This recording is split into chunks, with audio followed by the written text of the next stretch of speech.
the practice valuation, or what's the value of my practice, is probably the most common question that any seller asks, because they need to know the value of their practice.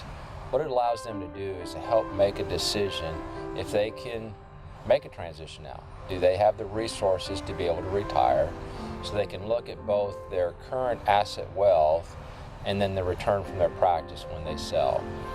And there's a couple answers that they're always considering when they look at a practice valuation. Sometimes they like the quick and dirty answer, and there's ways to kind of give them an indication of value.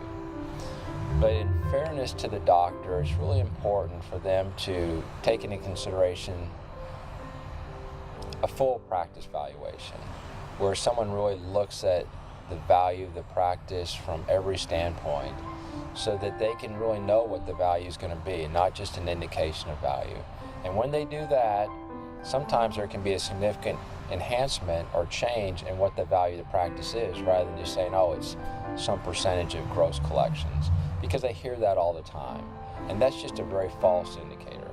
So doing a full practice valuation is going to require them to provide us with some significant information, both in the way of financials, tax returns. We call it a profile or questionnaire, where they provide information to us that goes to the essence of the health of that practice.